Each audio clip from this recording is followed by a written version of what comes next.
Bom, vou fazer um react aqui, cumprindo os dois requisitos para react. Eu acho que vai ser o terceiro, quarto, teve um que foi oculto. Enfim, aquele não conta. Esse é o terceiro react. Passou pelo crivo do canal, né, das regras do canal aqui, que é não aproveitar a onda, hype, para ficar montando em cima de audiência dos outros, que funciona, tá? O YouTube dá uma... E outra é honrar a pessoa, não é contradizer ou coisa assim. Eu não conheci o canal dele, não sigo. Geralmente eu me inscrevo em todos os canais. Em respeito aqui ao react, eu vou me inscrever. Até teve uns reacts, umas respostas a esse vídeo. Quando eu vi isso, eu pensei em não fazer mais, né? Desisti. Aí, como tem alguns elementos bons aqui, e eu, assim, estou meio com dia livre, porque senão eu não faria esse vídeo. Então vou fazer. Então, o motivo mais para fazer esse vídeo é um motivo que eu não costumo usar nesse canal, que é o tempo livre, ocioso aqui. Às vezes acontece, né? Às vezes acontece. E o canal é bom, tá? É o YouTube, tá? Honrando aqui o colega aqui. O canal é muito bom, muito sensato, muito equilibrado. Não tem treta aqui não, é só pegar o gancho para algumas proposições, algumas especulações. Eu não vou fazer apologética cristã. Esse outro vídeo que cara com muito mais competência, e competência não é competência naquilo que ele se propõe, já fez apologética cristã, então não devo entrar nesse mérito, não preciso entrar nesse mérito. É mais uma especulação pré-existencial, e com vários pontos até meio contradizentes com a pré-existência, talvez argumentos que não favoreçam muito a pré-existência. Então eu vou estar aqui meio no limbo, né? Vamos começar, vamos ver se grava, se está gravando. E aí, como é que eu sei que está pegando a voz? Boa pergunta. Vamos dar uma paradinha. Não, vamos continuar, a gente faz um primeiro capítulo. Em vídeo, eu vou tentar explicar da maneira mais simples possível. Diga, Samurai, o que está trazendo para mim? É o novo vídeo do canal. Aproveite. E aí, pessoal, tudo bem com vocês? Eu espero que sim. Hoje eu vou explicar para vocês, através de uma história bem simples que aconteceu comigo, tá? Numa experiência própria, para explicar para vocês que um japonês, ele falou uma coisa para mim há muitos anos atrás, e foi um tapa na cara. Por que eles não fazem tanta questão de ser cristãos aqui no Japão? Então, para começar esse vídeo, eu vou explicar para vocês que aqui no Japão, as principais religiões aqui que existem no Japão é o Shintoísmo e o Budismo. Então vamos explicar primeiro, vamos começar pelo Shintoísmo. O que é o Shintoísmo? O Shintoísmo caracteriza-se pelo culto à natureza e aos antepassados, e pelo seu politeísmo, com uma forte ênfase na natureza espiritual, e que tem como de suas práticas honrar e celebrar a existência de Kami, que pode ser definido como espírito, essência ou divindades, e é associado com múltiplos formatos compreendidos pelos fiéis. Em alguns casos apresenta uma forma humana, em outros animística. Em outros é associado com forças mais abstratas, naturais do mundo, montanhas, rios, relâmpagos, ventos, ondas, árvores e rochas. Então, basicamente, né, o Shintoísmo, ele poderia ser designado como pagão, né, que são, existem vários povos antigos no mundo, que eles acreditam em vários deuses, né, deus da montanha, deus dos rios, deus do vento. Inclusive, uma dessas definições ficou muito conhecida na Segunda Guerra Mundial, através dos kamikaze, né, que é kamikaze, que é Kami, Deus, Kaze, dos ventos, né? O Deus dos ventos. O budismo, ele é mais conhecido pelos ocidentais, né? O budismo abrange diversas tradições, crenças e práticas espirituais baseadas no ensinamento do Buda e suas interpretações. Os dois maiores ramos do budismo é o Theravada, escola de anciões, em Pali, e o Mahayana, o grande veículo, em sânscrito. A maioria das tradições budistas se concentram na superação do eu individual através da conquista do Nirvana ou da busca do caminho de Buda, o que leva ao fim do ciclo da morte e renascimento. Bom, partindo desse princípio agora que eu expliquei para vocês o que é Shintoísmo e Budismo, é claro. Vou dar uma parada, fazer um teste aqui para ver se está gravando direitinho. Talvez vocês ficasse mais atraente, menos cansativo, se vocês pudessem ver o vídeo aqui do colega, né? Mas acho que eu vou seguir nesse formato aqui. Vamos dar uma paradinha. Bom, agora eu acho que vai tudo aqui. Tá, acho que tá tudo legal. Vamos lá pôr no mesmo ponto que eu parei. Shintoísmo. Que pode ser definido como espírito, essência ou divindades, e é associado com múltiplos formatos compreendidos pelos fiéis. Em alguns casos apresenta uma forma humana, em outros animística. Em outros é associado com forças mais abstratas, naturais do mundo, montanhas, rios, relâmpagos. Tomar só um cuidado aqui para colocar o velocidade. Cadê a velocidade?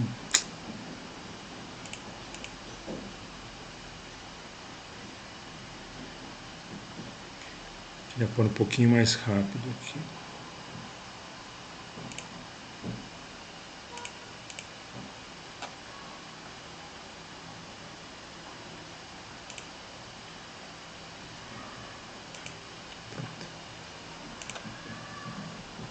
Relâmpagos, ventos, ondas, árvores e rochas. Então, basicamente, né, o shintoísmo ele poderia ser designado como pagão, né, que são existem vários povos antigos no mundo que eles acreditam em vários deuses, né, deus da montanha, deus dos rios, deus do vento. Inclusive, uma dessas definições ficou muito conhecida na Segunda Guerra Mundial através dos kamikaze, né, que é kamikaze, que é Kami, Deus, Kaze, dos ventos, né? Os de vocês já sabem o que é, né, a definição. Eu queria deixar bem claro. Vamos voltar no tempo, há mais ou menos uns 20 anos atrás, quando eu comecei a trabalhar no escritório de recursos humanos aqui no Japão, e eu tinha... Bom, aqui ele vai contar a história dele. Eu não sei se a gente precisa disso aqui não.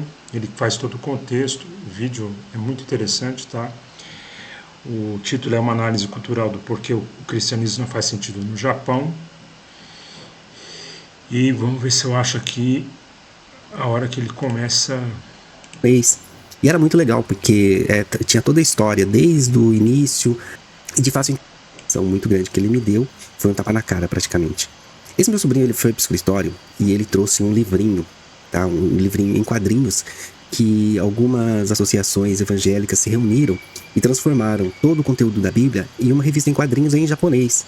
E era muito legal, porque tinha toda a história, desde o início, de fácil entendimento. Talvez para tentar converter os japoneses, e ele veio até o escritório. Bom, aqui é o velho conhecido proselitismo cristão, né? A gente tem essa situação meio complicada do ID, né? A gente é muito instado a proclamar o evangelho, e funciona, tem funcionado, impulsionou aí uma conquista quase completa no mundo ocidental, né? Ainda que fosse um cristianismo imperfeito, nós tivemos uma grande conquista do Ocidente, né? Então, assim, hoje o cristianismo ele é uma das grandes religiões do mundo, né? E de pensar que começou com 12 pessoas. Você tem um nascimento muito, muito claro do cristianismo, né? Você tem a bagagem judaica, a bagagem hebreia, também muito, ainda que apresente mitos fundadores e possa se discutir a veracidade dos textos judaicos, eles de fato eles são bem marcados, eles são bem desenhados, eles são bem descritos, né?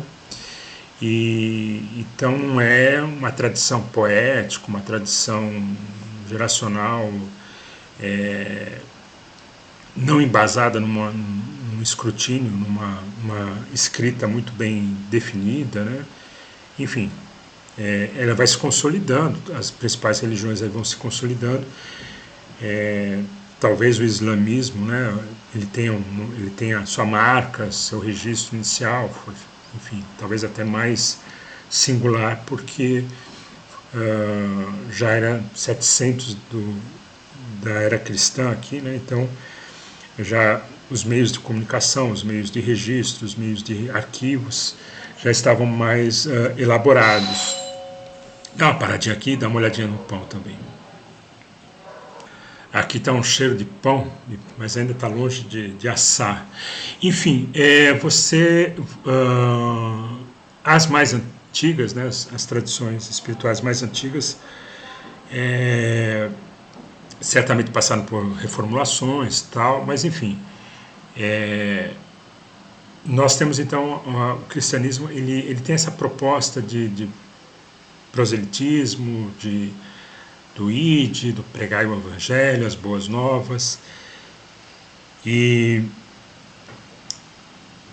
então ela é uma religião ativa nesse sentido. A maioria talvez não sejam tão ativas, né? Elas estão lá, as pessoas reconhecem e aceitam. O Islã também é bastante ativo, né?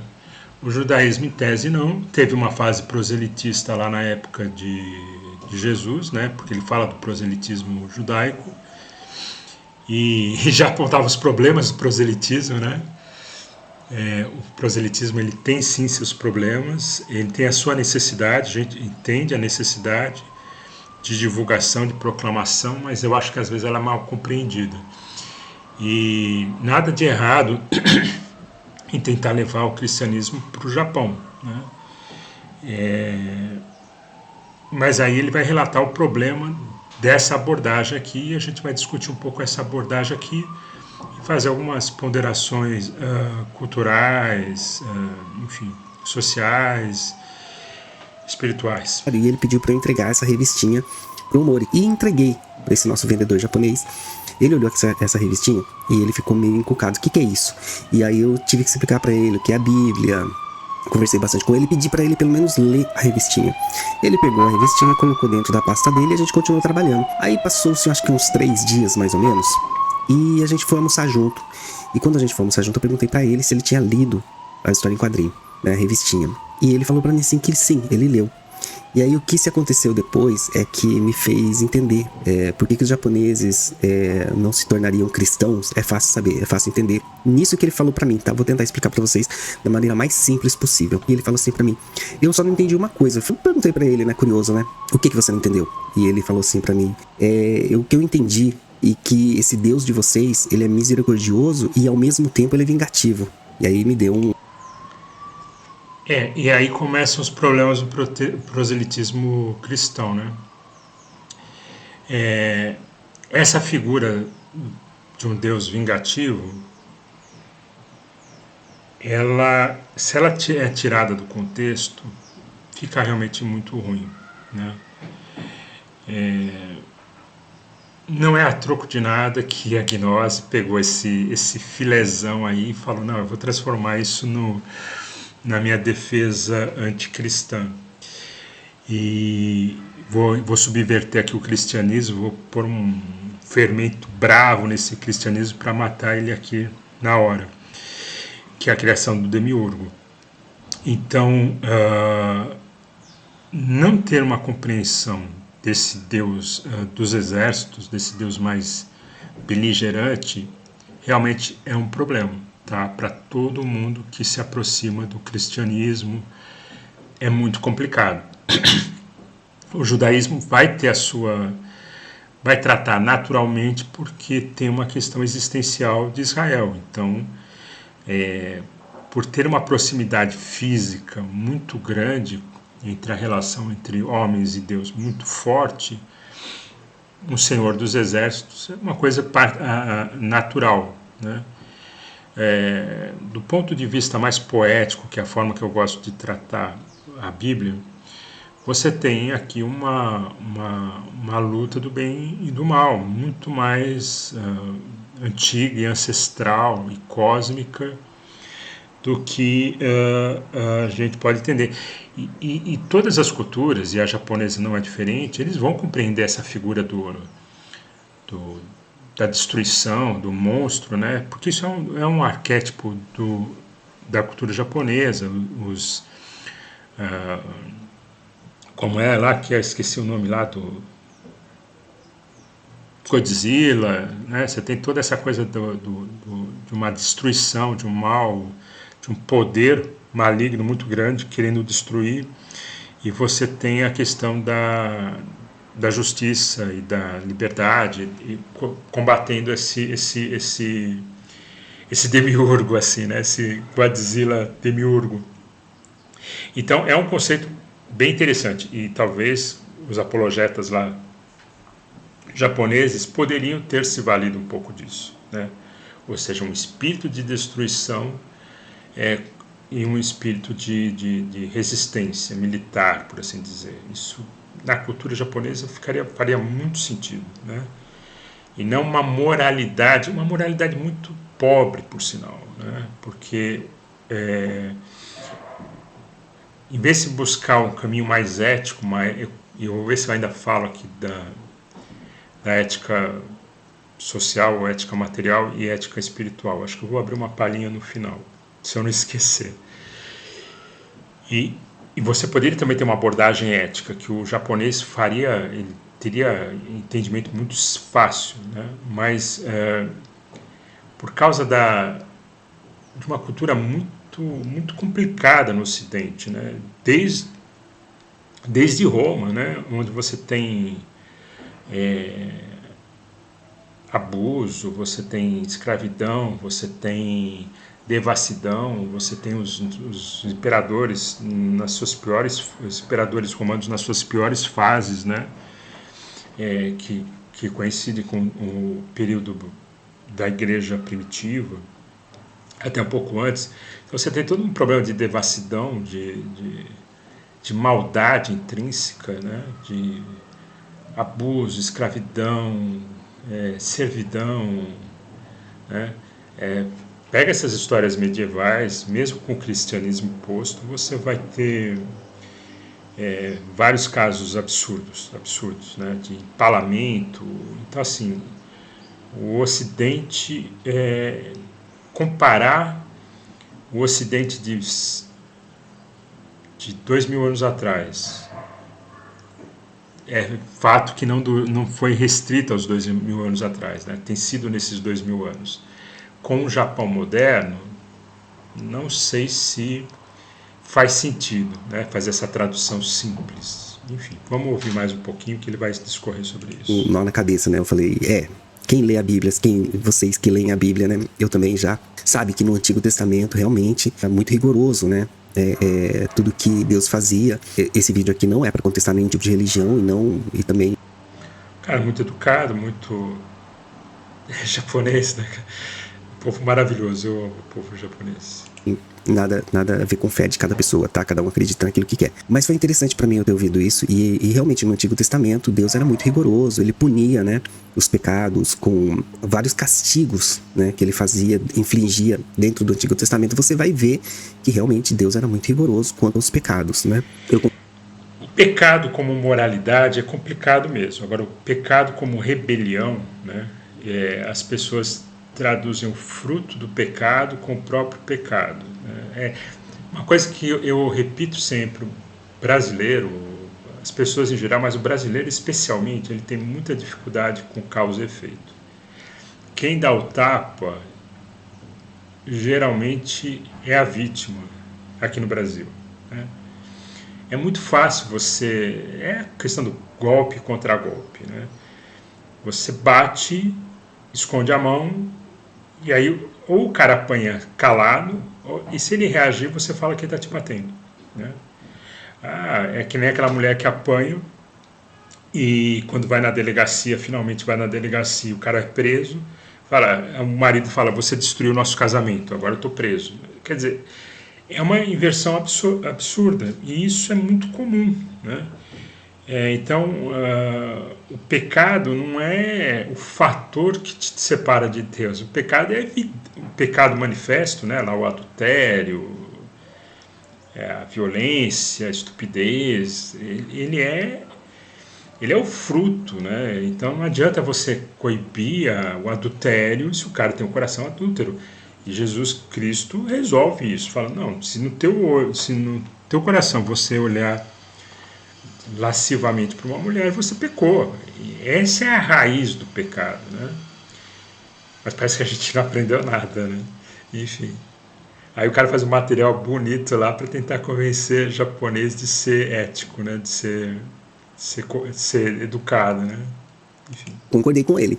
Aí, depois ele foi explicando para mim que enquanto ele estava lendo a historinha, que ele viu que Deus desceu na Terra com a imagem de foi isso que ele entendeu, tá?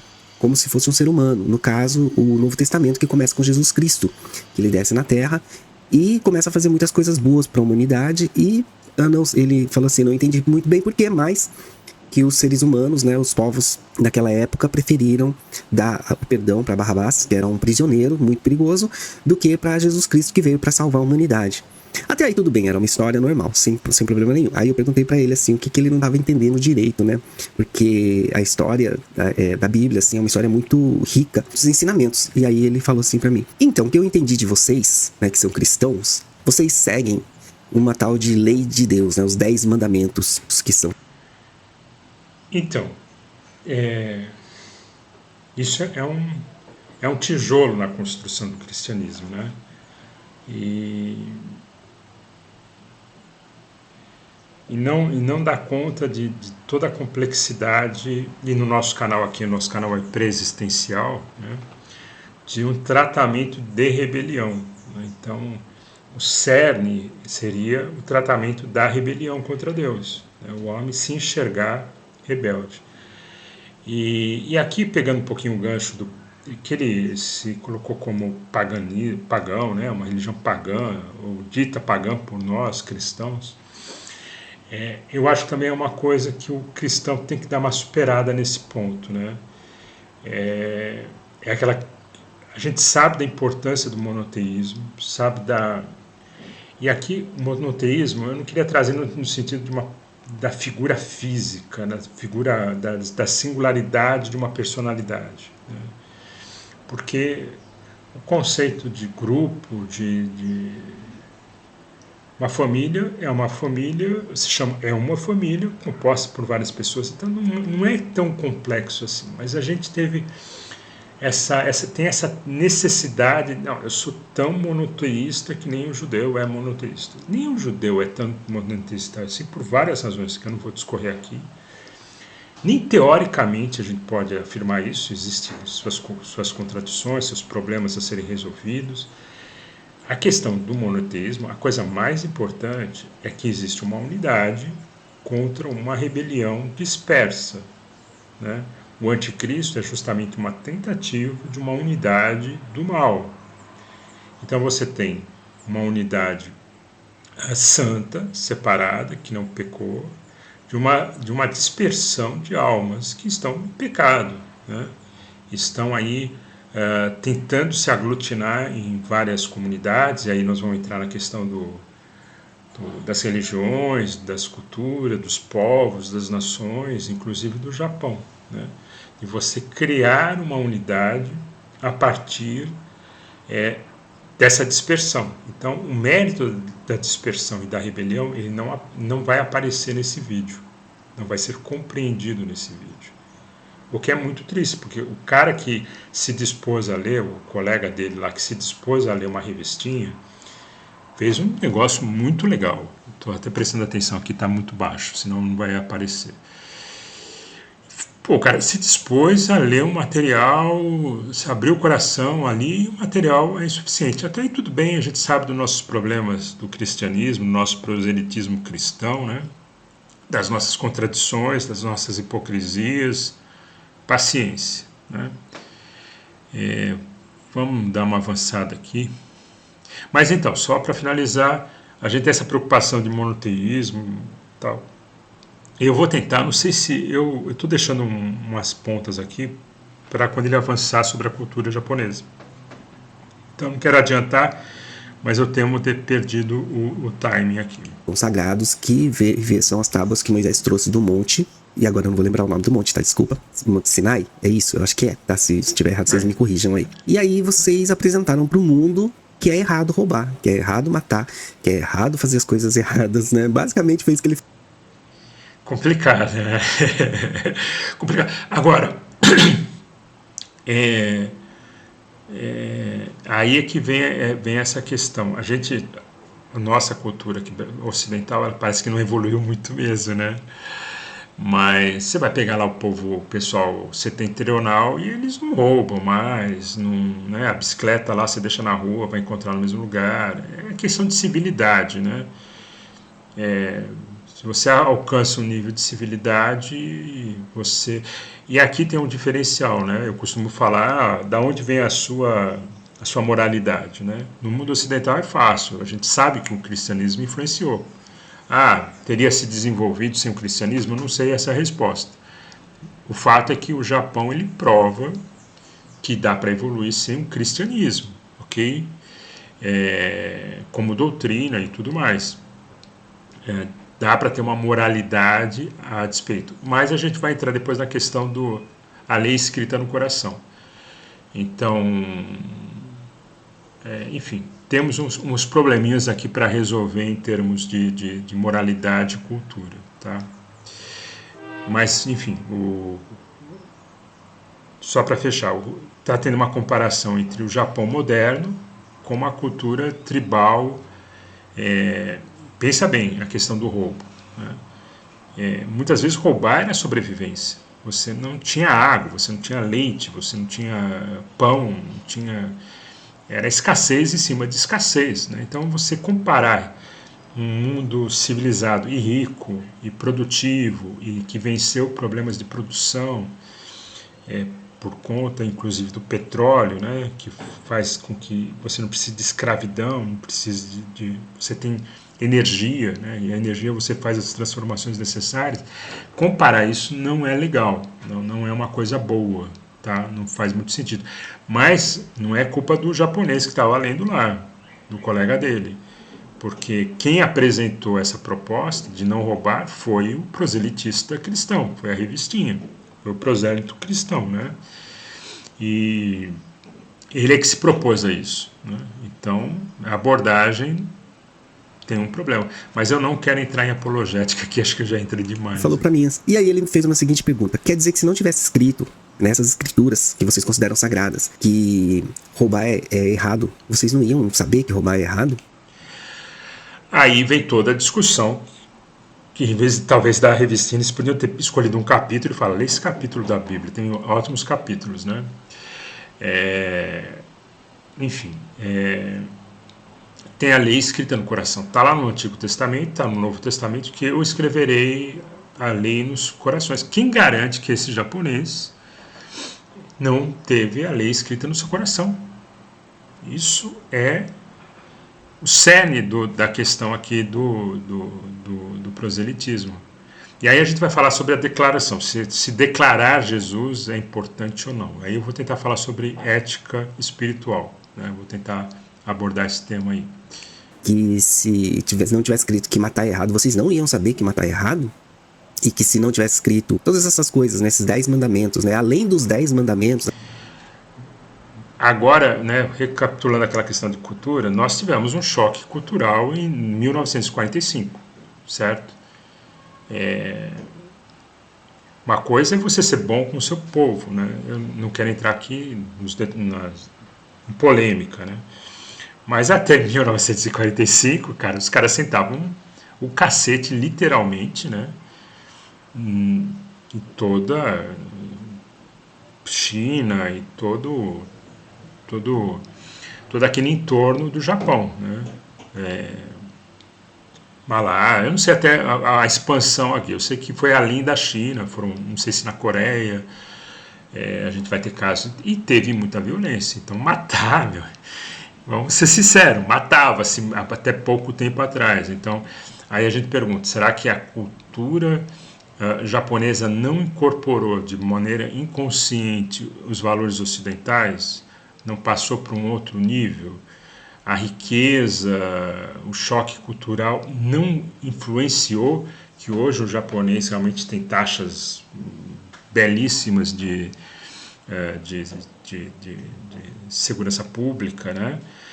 Você tem essa disposição tão bonita do japonês de se sacrificar aos mais velhos, né? Como foi o caso do acidente de Hiroshima, né? Não lembro agora o nome. Que os caras vão, não, deixa que a gente vai fazer a limpeza lá, a gente entra lá dentro, né? Vamos poupar os jovens, as crianças, essa cultura de unidade, que eu também quero falar um pouquinho sobre retomar essa questão que talvez seja uma das coisas mais importantes desse vídeo, é retomar essa questão do corpo, né? E aí eu vou usar o judeu, Israel e o Japão como exemplos, né? E talvez Suécia, Finlândia como alguns exemplos. Quando a cultura é muito homogênea, quando ela tem elementos aglutinadores, né? Ela tem alguns elementos aglutinadores e uma coisa é o que ela faz internamente, outra coisa é o que ela faz externamente. A cultura japonesa é muito benigna, né? Tivemos aqui na minha cidade presença deles, só fizeram bem para a cidade, tá? Uma coisa assim, infelizmente eles foram embora, cumpriram a missão empresarial deles e foram embora, né? Então a gente pode meio que comentar, mas fica aqui essa pergunta, né? O quanto o choque cultural de perder a guerra para os Estados Unidos não fez diferença para o povo japonês, tá? Lembrando que se você pegar no passado aí dos samurais, na época dos samurais e tudo mais, as coisas pegavam para capar, né? Era tribo contra tribo. Então, assim, comparar, só para finalizar, comparar o Japão moderno, rico, próspero, educado, com as tribos, não é culpa do cara que leu a revistinha, é de quem tentou fazer essa abordagem, né? E aí, entregou de bandeja, né? Ainda tem os 7 pecados capitais, além dos 7 pecados capitais, na Igreja Católica tem os 5 mandamentos da lei da Igreja. Então são muitas leis que foram colocadas no decorrer do tempo, né? Além dos 10 mandamentos que são conhecidos no mundo inteiro, levado pela crença cristã. Bom, voltamos à questão das obras, né? Enfim, é lamentável o nível do proselitismo cristão, principalmente de terceiro mundo, né? A partir daí, ele falou assim pra mim: eu não preciso ler nenhum livro pra saber que roubar é errado. Eu não preciso ler nenhum livro pra saber que matar é errado. Mas cabem discussões ontológicas sobre moralidade, né? Eu não preciso ler nenhum livro para saber que a honestidade tem que partir de dentro da gente. Agora, você, pelo livro que eu li, pela revistinha que eu li, o que dá a entender é que vocês são muito arrogantes. Vocês cristãos são muito arrogantes. Eu me assustei e eu perguntei para ele assim, por que nós somos arrogantes? Aí ele começou a explicar da seguinte forma: nós japoneses somos shintoístas e alguns são budistas, né? E nós não acreditamos em Deus. Não acreditamos em Jesus Cristo, não acreditamos no Messias. E para vocês... Esse é um ponto importante. E aí a gente vai na questão da declaração. Bom, vamos falar de ética social, ética material e ética espiritual. Você ter a lei escrita no coração, né, por algum motivo. Você tem empatia, você faça aos outros o que você gostaria que fizesse com você e não faça aos outros o que você não gostaria que fizesse com você. Isso é uma maturidade espiritual. A pessoa pode, e aí no nosso modelo aqui, no nosso recorte pré-existencial, ele pode vir com esses valores, ele pode vir com essa disposição de salvação, né, de reconciliação com Deus. E então você agir de maneira ética, talvez, eu falo que amor é igual a cristianismo, que é igual a ética, compaixão e coragem. Se faltar uma dessas coisas, o seu cristianismo é fraco e o seu amor é fraco. Se faltar coragem, ou se faltar compaixão, ou se faltar ética, né, o seu cristianismo está comprometido. Então, a pessoa pode ser cristã sem declarar Cristo, né? Esse é um ponto importante aqui na nossa reflexão. Será que Jesus está preocupado com a autodeclaração? Então, assim, basta ser ético, salvaria a pessoa, agradaria a Jesus? Ou você poderia ter um comprometimento se você não tiver o reconhecimento de que Cristo, né, de forma universal, ele nos resgatou para poder viver de uma forma ética, né? Então, assim, você pode ter tanta salvação, né? Ou seja, Jesus receber tanto o que não declarou ele, quanto o que não declarou ele. Porque talvez para Jesus a declaração não seja tão importante. Mas eu permito aqui uma dúvida: será que também não reconhecer o sacrifício dele não seria uma falha ética? Então, o que diferenciaria a ética espiritual da ética material é que na ética espiritual, além de você fazer tudo que você faz na ética social, você já venceu a ética, você já é ético do ponto de vista material. Então só restaria a confirmação de onde procede essa ética, né? E aí o reconhecimento de Jesus é importante.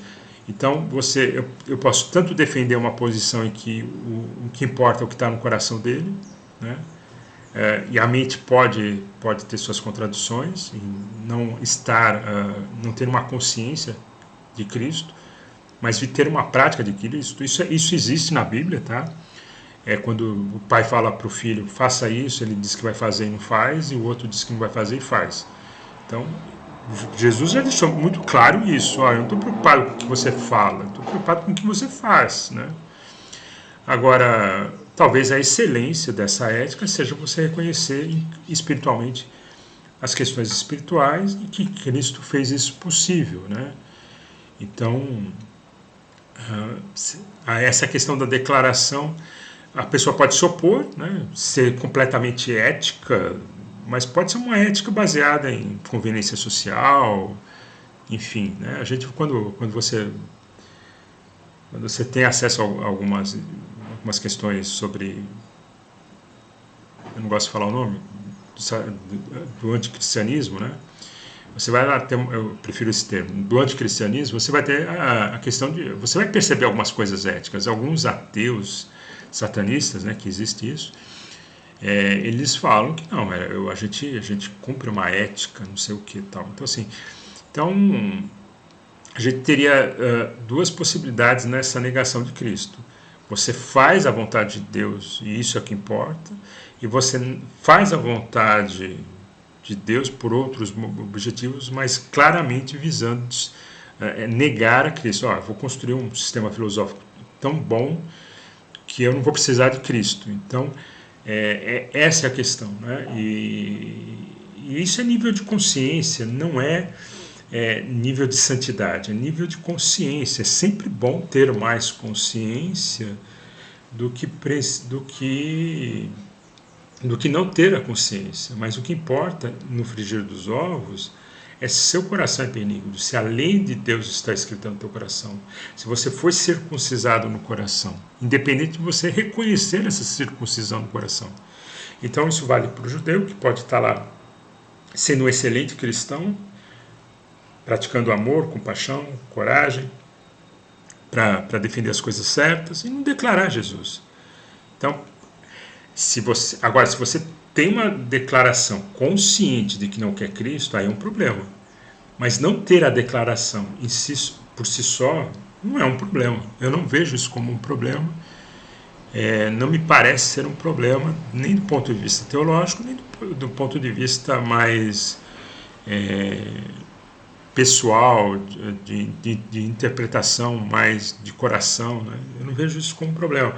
Ou relatos de EQMs, a gente vê isso, né? Enfim, a gente pode entrar aqui, não quero entrar no mérito se esses relatos são confiáveis ou não, mas enfim, você tem. Então, assim, em tese, não ter essa, desde que você não tenha, acho que esse é o ponto, desde que você não tenha conscientemente uma posição anticristã, se você fala, não, Jesus é legal, não vou declarar ele, mas ele é um profeta, ele é um cara legal, não sei o quê, não tem uma oposição consciente, né? Eu não vejo isso como, ou por ignorância, o cara não conhece, a pessoa não conhece, tem lá, pratica a lei no coração, mas não conhece Jesus e por isso não declara. E outros que, por questões culturais, por essas condições circunstanciais, não fala, desculpa, Jesus é arrogante, né? Eu participei, talvez a única pessoa que eu consegui contribuir, eu sou um péssimo proselitista, né? Que eu acho que eu contribuí para o cristianismo dela foi exatamente esse ponto. Como assim? Como ele é arrogante se ele se entregou, né? Eu lembro que isso marcou, esse meu colega, ele ficou marcado por essa reflexão, né? E eu falei, como ele pode ser arrogante se ele se entrega, né? Se ele se oferece como sacrifício vivo. Então tem essas nuances aí que eu acho que eu vou repetir mais umas vezes aqui. Nós vamos para um lugar chamado inferno. E vocês falam que quem não tem a mesma crença de que vocês vão para o inferno. Basicamente. Bom, isso eu já expliquei, né? particularmente, nem por questões teológicas, nem por questões mais íntimas, eu vejo isso como real, tá? Né? Vai para o inferno porque não declarou. Aí o pastor pedófilo lá que declara Jesus vai para o céu. Tá? Também não quer dizer que não vá, entendeu? Porque Deus tem as suas misericórdias, né? Eu acho que pedofilia, o ideal é que a pessoa se suicidasse, literalmente pusesse uma mão no pescoço e se atirasse no mar, tá? Então, se você tem tendências, se por acaso esse vídeo chegar em alguém que tem essas tendências, coloca uma mão no pescoço e se atira no mar. Vai ser mais benigno para você. Você talvez tenha uma chance diante de Deus. É isso que o cristão está falando. Como que eu ia explicar para ele uma coisa que eu não sou evangélico, né? E como que eu ia explicar para ele que que não era bem isso que ele estava entendendo? Mas aí ele continuou falando comigo e ele falou da seguinte forma. Eu fui me diminuindo na cadeira, sabe? Eu não sabia mais o que falar para ele. E ele falou assim para mim, olha só, se vocês são tão arrogantes ao ponto de falar que só a crença de vocês é a crença certa, que só o Deus de vocês é o Deus certo, vocês são tão arrogantes a ponto de apontar para os outros povos, que sejam muçulmanos, pagãos, shintoístas, budistas, e falar que nós temos a crença errada. Não acreditamos em Deus, não acreditamos no seu Deus, acreditamos em deuses, mas não no seu Deus. E lá no Brasil, pelo que eu sei, 99% da população é cristã, acho que quase 100% da população. Agora vai entrar na questão dos problemas ocidentais, né? Mas só para fechar, então, fica essa questão. Se você levar para o ponto de vista de religião, e aí um Deus é um elemento, né? A fundamentação mitológica, a fundamentação divina, né? Toda a cultura, toda a sociedade. Até pouco tempo o Japão via o imperador como Deus, né? Não sei como é que está essa questão aí. Todos eles precisam de um elemento de divindade. E aí sim existe um panteão de coisas que brigam mesmo, né?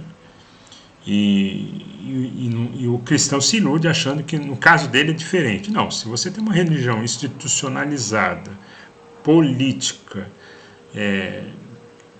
e é difícil tirar a política da presença humana, se você tem, você vai criar um Deus e ele vai ser sim um Deus, vai ser um Deus, não um Deus daquilo que ele afirma que está na Bíblia.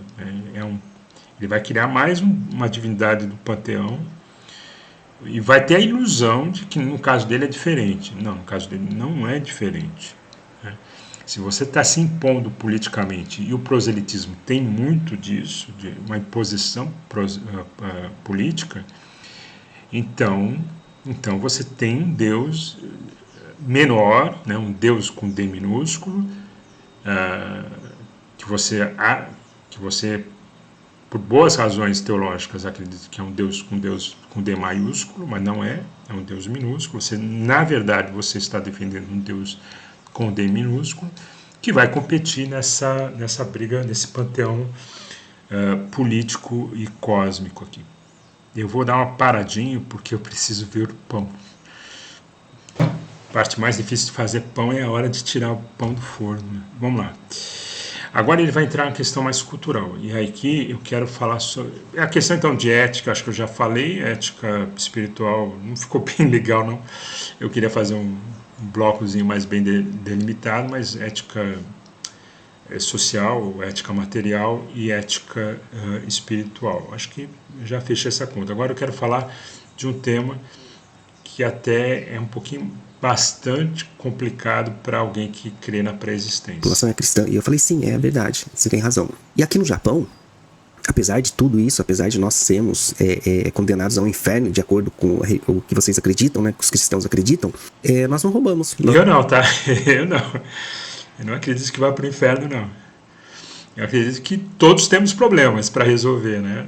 Cada um resolve o seu problema. Nós não matamos, nós somos honestos, simplesmente pelo fato de que a gente acha que isso é o certo. E procede da onde? Procede do pós-bomba, procede da cultura, da religião, procede de uma sociedade rica. Se a sociedade colapsar, vai continuar com os mesmos valores, né? Enfim, da onde procede essa moralidade? É isso que é mais, talvez, importante. E essa pergunta vale para todo mundo, né? Vale para ateu, vale para shintoísta, budista, da onde procede essa moralidade? E não que tem alguém apontando para nós e falando para nós, ó, se você não fizer a coisa certa, você vai pro inferno. Nós fazemos a coisa certa simplesmente porque achamos que isso é certo. E, além dos japoneses... Achamos. Essa conta eu gostaria de ver. Achamos que é certo. Né? Achou, devolve que não é seu, né? Tem que estar fundamentado, né? Fundamentado em quê? Quais são as bases da moralidade? São as 3 perguntas que eu faço sempre para todo mundo, principalmente para ateu. Ontologia moral, teleologia moral, né? E teleologia existencial, vai? E fundamentação da sua ética pessoal, né? Da onde procedeu a sua ética pessoal, da genética, da cultura. Se for da genética e da cultura, que valor tem isso? Né? Nenhum. Que mérito existe nisso, né? Japoneses, tem outros países que fazem a mesma coisa e não são tão cristãos quanto vocês. Lá no Brasil, eu entendo que a taxa é grande. Talvez uma das maiores do mundo, se eu estiver enganado, e eu fiquei quieto, porque eu também não tinha... Agora eu quero entrar num ponto, ele vai falar do Brasil, nem sei se a gente precisa continuar no vídeo dele. Algumas culturas são muito monolíticas. Aí, estava tentando lembrar, né?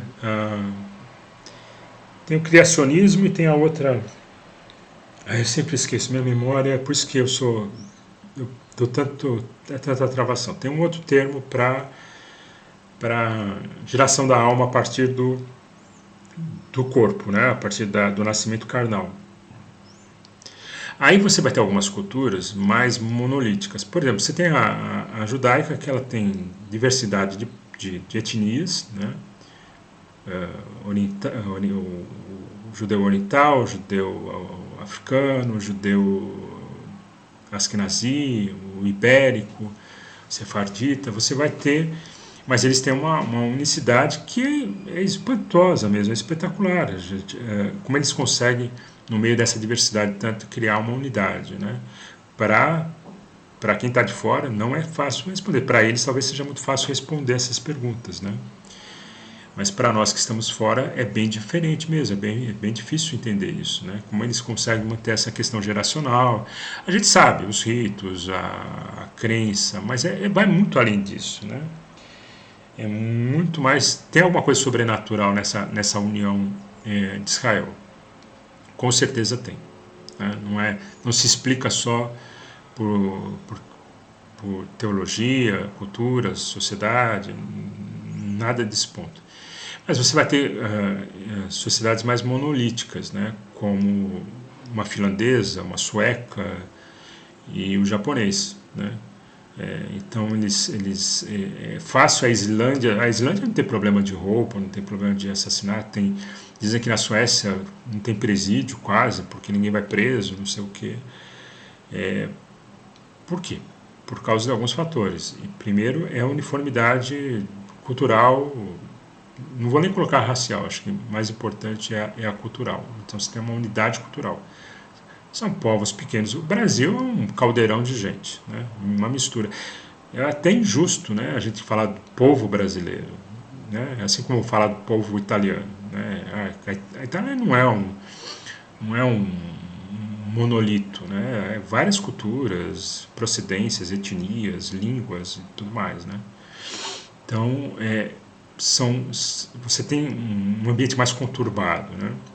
Pega uma Suécia, pega um Japão, você tem uma cultura muito preservada por uma etnia que se preservou, que ficou confinada e tal, e que cria uma cultura muito monolítica. Então é complicado comparar as coisas, né? Então o desafio aqui, para a gente que rouba todo dia, você tem que falar para o cara, ó, se você roubar não dá, né? Mas a questão não é o roubo em si, é o cara... tem uma fraqueza moral que vai lá, que acha que o que é dos outros é dele, entendeu? Então ele tem um problema espiritual, psicológico lá para resolver, uma conta para resolver. Então esses desafios eles existem no Brasil, em culturas diversionadas, né? Então, agora, algumas contas tem que fechar, né? O Japão hoje, o Japão e a Suécia, né? Vou tirar Israel dessa conta por causa desse... É um pouquinho mais complexo, né? Mas você tem uma cultura monolítica, né? Que se preserva, inclusive, faz bem de se preservar, sendo meia... de recusar a presença de imigrantes e tudo mais, enfim. Então você tem uma cultura monolítica e é fácil as pessoas não se matarem quando praticamente são uma família, né? É fácil elas se ajudarem quando elas praticamente têm uma unidade tão forte, né? Então são dois desafios contrários. Levar um problema de uma cultura brasileira para uma cultura japonesa sem fazer realmente uma análise mais profunda do que é o cristianismo, realmente é um problema, né? E aqui eu queria antes deixar, eu não sei até onde eu vou aqui, falar sobre um problema que eu acho que é pré-existencial. Que quando você tem canais pré-existenciais, eu parei de seguir todos, porque a maioria deles é uma especulação atrás de especulação. Eles têm resposta para tudo. Para todas as questões espirituais, tudo resolvido.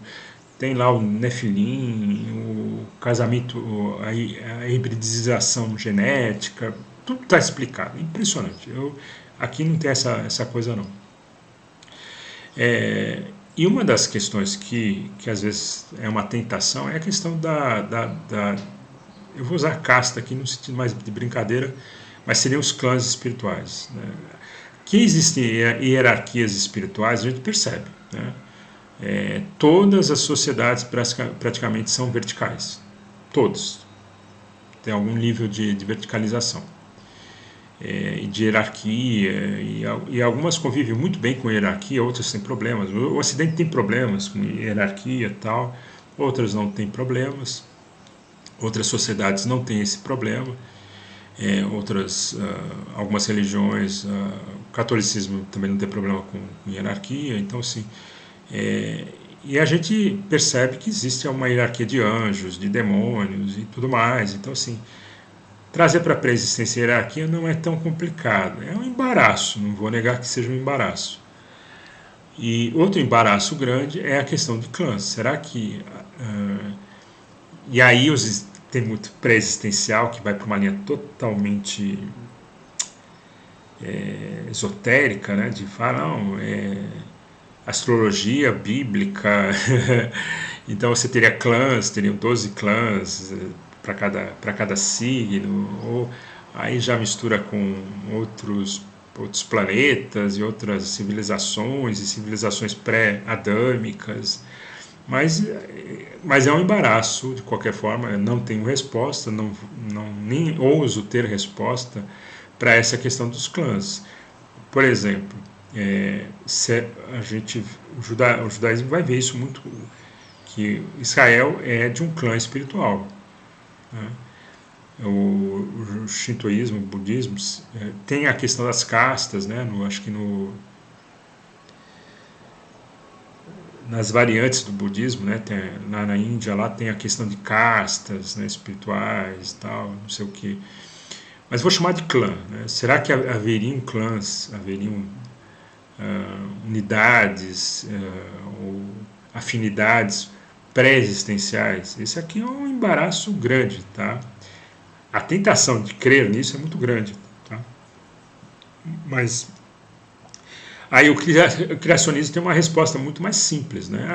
Se você tem povos diferentes, as pessoas nascem de povos diferentes, o espírito é criado a partir de povos diferentes, você vai ter essa divisão espiritual natural, ou seja, e aí vem os debates, né? Quer dizer que se o cara nasce na Índia, no miserável, ele vai para o inferno porque não vai conhecer Jesus, né? Então, assim, tem toda essa questão de problemas. Mas voltando ao clã espiritual, ou seja,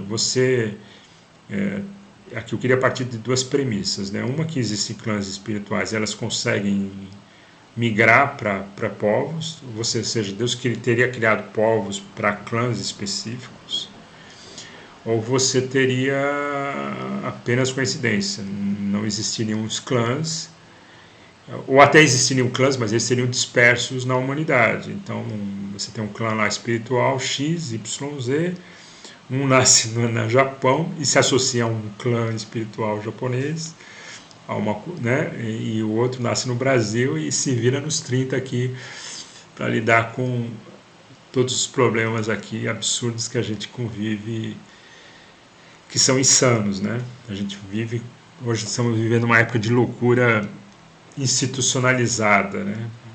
Literalmente loucura institucionalizada. Então, eu não sei essa resposta, e são tentações mesmo acreditar, e aí tem toda a questão de afinidades espirituais, por que você ter afinidade espiritual com alguma pessoa e não com outra, tem as especulações sobre a alma gêmea e não sei o que mais, né? Então, tudo tem que ser visto com muita lucidez, muita calma, muita parcimônia, né? Não acreditar em nada e também não duvidar de nada, ser um pouquinho mais... olhar para o abismo, né? Contemplar o abismo. Não sei, não vou saber, enfim, né? Por que a gente...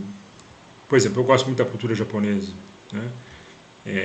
Quando eu crio em reencarnação, e reencarnação aqui tem algumas vantagens para as suas respostas, eu falo, pô, deve ter sido... Eu tinha uma afinidade muito grande com o chinês medieval, chinês antigo, né? Aquela coisa de pobreza, morando no casebre. Poderia um reencarnacionista falar, é porque você tem memória da reencarnação passada, e eu sou absolutamente probabilístico nisso, tá? A maioria é tudo rei, né? Todo mundo foi rei, né? Tem uns 10 milhões de reis medievais encarnados hoje. Então tem porque é dessas afinidades, né? Eu gosto muito do japonês, por exemplo. Eu amo a cultura japonesa. Eu aprecio muito o povo setentrional, né?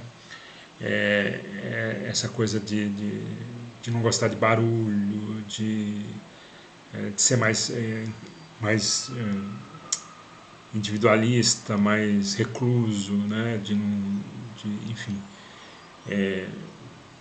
Tem cara que nasce na Suécia e gosta do Brasil, ama o povo brasileiro. Tem gente que sai daqui para viver no Japão, viver na Finlândia, na Islândia, né? Tentar migrar.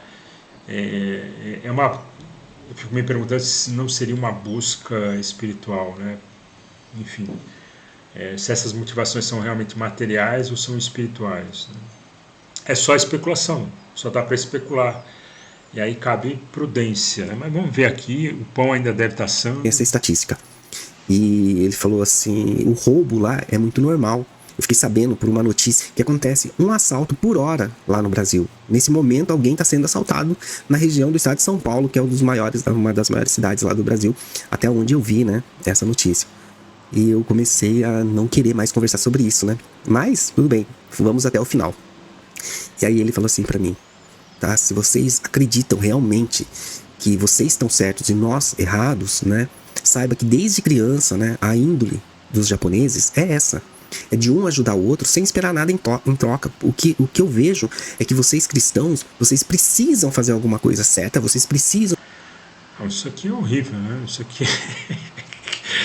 Se todos os problemas fossem esses, estava bom, meu. Tava bom. Ajudar o próximo para poder ir pro céu. Porque tem um paraíso que vocês acreditam que vocês vão pro paraíso se vocês não fizerem nada de errado. O cristianismo, ele abomina, né? Fazer as coisas. Essa soteriologia realmente cristã é absurda, né? É um negócio absurdo. Eu tenho que tomar cuidado, acho que vai ter muita parte baixa aqui, porque eu me afasto da câmera. É um absurdo. Realmente, eu também fico com vergonha, viu? Coisa errada, roubar, matar, etc. Então, ele abomina. Isso é muito bom. Mas, não é uma educação? Não é a religião que tem que fazer isso. É a educação. É você... É aí que eu falo que cultura é mais importante do que religião. Você tem que agir na cultura, porque aí você salva as pessoas de berço, né? Como a cultura se sobrepõe à religião. Impressionante. A religião influi a cultura e a cultura influi a religião. Mas no final das contas, no frigir dos ovos, né, o que conta mesmo é a cultura. Né? E como a nossa cultura é problemática. Como é que a gente aceita determinadas coisas? A gente é de uma venalidade, a gente está vivendo um período de tanta venalidade, o cara mente, a gente não sabe se está mentindo porque acredita na mentira, se está obtendo algum ganho com a mentira ou se está sendo chantageado, porque nós estamos num nível de absurdo, de inversão de valores tão grandes, estamos vivendo uma fase tão complicada do Brasil, onde se abandonou completamente o senso de verdade. A gente fica discutindo o óbvio, e aí a janela de Overton, né, vai indo cada vez mais para a esquerda e mais absurda, e a gente fica lá comprando a pauta, comprando a narrativa, tendo que contra-argumentar. Cara, não se contra-argumenta com mentira, cara. O cara está mentindo, você não contra-argumenta com ele, ponto final. O mentiroso não se fala com mentiroso, e um povo que despreza a verdade como a nossa vai falar de Jesus Cristo, cara. Como? Porque ele tem que falar o seguinte: ó, eu sou ético num país que é uma porcaria ética, é uma imoralidade atrás da outra, eu sou moral. Isso sim chama atenção, né? Enfim, e realmente não é porque você lê isso, eu vou ser bom porque eu tenho uma recompensa. Olha a estupidez. Aí o ateu reclama, né? O ateu fala: pô, quer dizer que você vai ser bom por causa para conseguir alguma coisa? Você não faz, né? É um pesadelo.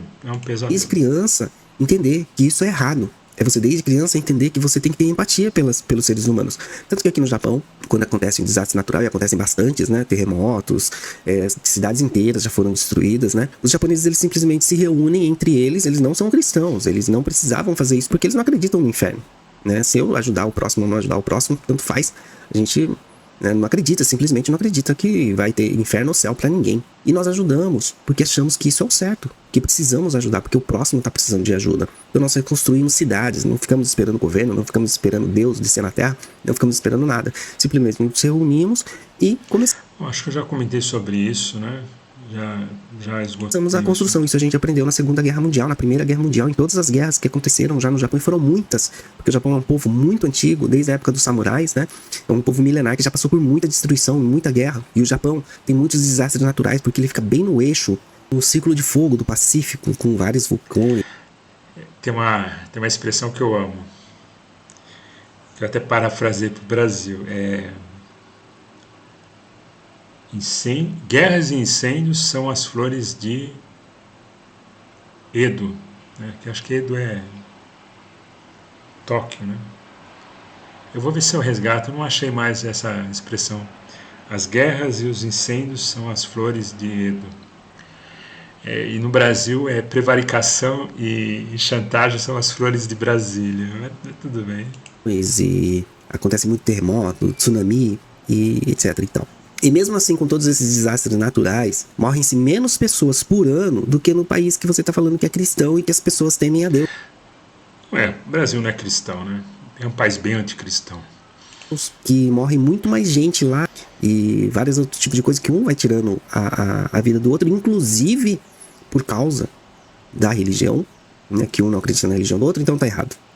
E acontecem muitas discussões, muitas brigas e muitas desavenças. Ele falou: entenda que nós, desde crianças, sabemos o que é certo e o que é errado. Nossos pais ensinam, a escola ensina, tudo ensina, a sociedade nos ensina que é errado. A sociedade nos ensina que nós vamos ser punidos, não por Deus, mas vamos ser punidos pelas autoridades aqui na terra mesmo, aqui no nosso país. Então nós aprendemos que é errado. Simplesmente é errado ser desonesto, simplesmente é errado querer tirar vantagem de alguém, simplesmente é errado você não ajudar o próximo, simplesmente é errado você roubar, matar, etc e tal. Então nós sabemos disso.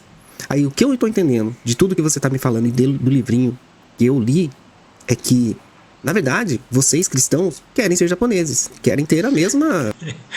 Perfeito, né? Eu quero, viu? Se quiser invadir o Brasil aqui, por favor. Né? Linha de decência dos japoneses, que os japoneses são. E como eu já sou japonês, para que eu vou ser cristão? Vocês querem chegar no nível onde os japoneses estão. Eu já sou japonês. Então o cristianismo para mim nada mais é do que você querer chegar... A questão é que realmente o proselitismo cristão é tão raso que não considerou não só aquilo que eu já falei aqui, mas, por exemplo, o Japão tem muitos problemas, né? Tem questões, eu não sei, existe certa violência assim contra a mulher, até onde eu sei, não comparado com o Brasil, evidentemente, né? Tem questão de depressão, tem questão de competição, tem os nomes lá próprios para cada problema social, quando, enfim, né, se dá nomes a determinadas pessoas por terem fracassado na sociedade, né? Um estado de evolução aonde você vai entender que ser honesto é uma característica que tem que partir de você e não de alguém de fora ou qualquer outra entidade falar para você que tá errado. Ou você sabe que é errado ou você não sabe que é errado. Aí a gente retoma as questões de procedência moral, da onde veio a moralidade, da lei escrita no coração, né? Eu já acabei não sendo, eu queria montar as caixinhas mais bem estruturadas, acabei dispersando um pouco para variar. Partindo desse princípio, vocês querem ser como o povo japonês. E como eu já sou japonês, pra que eu vou querer ser cristão? E é isso, gente. É uma coisa intrigante. Aí quando eu conto essa história, eu fico pensando assim, meu Deus, isso aconteceu de verdade. E realmente, ele calou a minha boca ali. Porque então não tente evangelizar um japonês, né? Eles não roubam, eles não matam, eles não são desonestos, eles não cobiçam as coisas do próximo. Bom, eu acho que deu aqui. Realmente o proselitismo cristão é um problema porque nós temos um mandamento, né, de proclamar as boas novas, mas acaba que fica num nível muito, ou fica mais ou menos no meu caso, que eu fico constrangido de fazer proselitismo e não falo para ninguém, e nisso eu acho que eu erro, né, creio que eu erro, ou então fica nesse proselitismo raso, beirando, né? Faz todo sentido levar essa revistinha lá no presídio, né? Enfim, mas não faz sentido levar para o Japão, né? Então é um problema, o proselitismo é um problema. Esse canal aqui se propõe, de certo modo, a isso, né? Uma das propostas do canal é trazer um pouco de razoabilidade e menos certeza, menos assertividade, mais reflexão sobre o cristianismo e sobre a pré-existência do que qualquer outra coisa. Então esse é o exercício aqui que a gente faz. Se vai alcançar outras pessoas, não, porque a pessoa, né, 2, 3 segundos lá é o suficiente para o cara desistir de assistir o canal. Por várias questões, empatia, né, simpatia do apresentador, a dicção do apresentador, o raciocínio lógico do apresentador, né? Mas existe essa proposta de trazer um pouquinho mais de reflexão. Aqui a gente tentou subir um pouquinho, né, discutir algumas questões importantes do proselitismo, desse id, né, que a gente foi comissionado levar de uma forma assim, não. O problema não é esse, o problema talvez seja aquele, né? E esse aqui é um canal especulativo, não tem assertividade, não quero ensinar nada.